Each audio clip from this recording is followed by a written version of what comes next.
بسم اللہ الرحمن الرحیم۔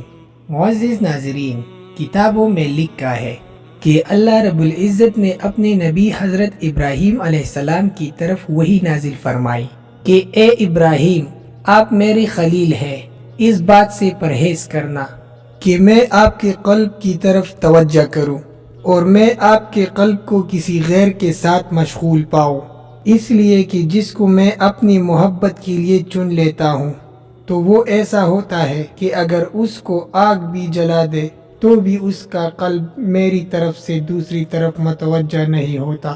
معزز ناظرین، حضرت ابراہیم علیہ السلام کی زندگی میں وہ وقت بھی آیا جب نمرود نے آپ کو آگ میں ڈال دینے کا حکم دیا۔ تفاسیر میں اس آگ کی تفصیل بیان کی گئی ہے۔ ان لکڑیوں کو ایک ہی وقت میں آگ لگائی گئی۔ جب ساری لکڑیاں جلنے لگے تو نمرود اس سوچ میں پڑ گیا کہ حضرت ابراہیم علیہ السلام کو آگ میں کیسے ڈالا جائے۔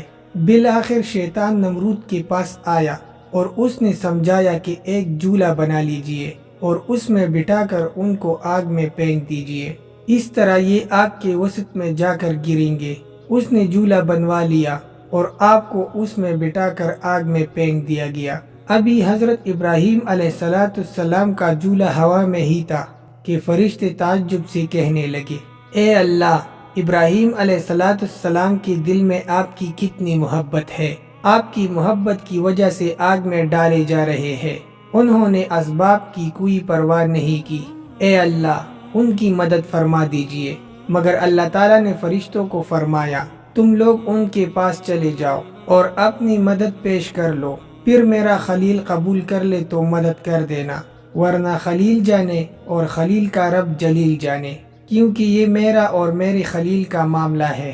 معزز ناظرین، فرشتوں نے ابراہیم علیہ السلام کے پاس آ کر مدد کی پیشکش کی، مگر ابراہیم علیہ السلام نے ان کی بات سن کر فرمایا، مجھے تمہاری کوئی حاجت نہیں۔ پھر حضرت جبرائیل علیہ السلام حاضر ہوئے اور امداد پیش کی۔ حضرت ابراہیم علیہ السلام نے پوچھا کہ جبرائیل، کیا آپ اپنی مرضی سے آئے ہیں یا اللہ رب العزت نے بھیجا ہے؟ کہ میں آیا تو اللہ کی مرضی سے ہوں، مگر اللہ تعالیٰ نے مجھے فرمایا ہے کہ اگر مدد قبول کرے تو مدد کر دینا۔ حضرت ابراہیم علیہ السلام نے فرمایا، نہیں، جب میرے اللہ کو میرے حال کا پتہ ہے تو پھر مجھے یہی کافی ہے کہ پروردگار جانتا ہے کہ ابراہیم کس حال میں ہے۔ میرا مالک اور محبوب جانتا ہے کہ مجھے اس کے نام پر آگ میں ڈالا جا رہا ہے، لہٰذا میں آگ میں جانا ہی پسند کروں گا۔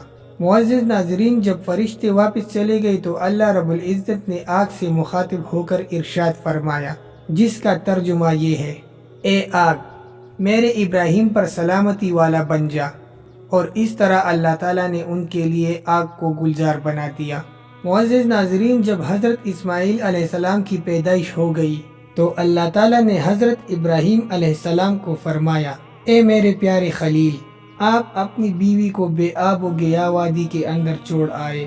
آپ اپنی بیوی حضرت ہاجرہ اور اپنے بچے حضرت اسماعیل علیہ السلام کو بیت اللہ کے قریب، جہاں پانی اور سبز کا نام و نشان بھی نہیں تھا، چھوڑ دیتے ہیں، کوئی بات بھی نہیں کرتے، اور پھر واپس ملک شام جانے کے لیے کھڑے ہو جاتے ہیں۔ یہ کوئی آسان کام نہیں تھا۔ معزز ناظرین، ذرا تصور کریں کہ اپنی بیوی کو اکیلے مکان میں چھوڑ کر آنے کے لیے بندے کا دل آمادہ نہیں ہوتا، حالانکہ شہر کے اندر ہوتا ہے۔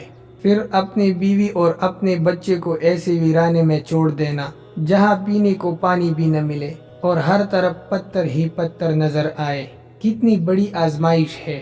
جب اللہ کے حکم سے ان کو چھوڑ کر واپس آنے لگے تو بیوی نے پوچھا، آپ ہمیں یہاں کیوں چھوڑ کر جا رہے ہیں؟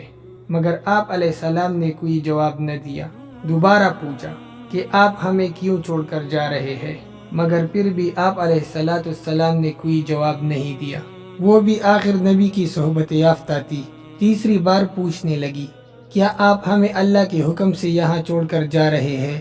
آپ نے جواب دینے کے بجائے سر ہلا دیا کہ ہاں، میں اللہ کے حکم سے آپ کو یہاں چھوڑ کر جا رہا ہوں۔ جب اس نیک بیوی نے یہ سنا تو کہنے لگی، اگر آپ ہمیں اللہ کے حکم سے چھوڑ کر جا رہے ہیں تو اللہ تعالیٰ ہمیں کبھی ضائع نہیں فرمائیں گے۔ پھر آپ علیہ السلام اپنی بیوی کو چھوڑ کر وہاں سے واپس ملک شام چلے گئے۔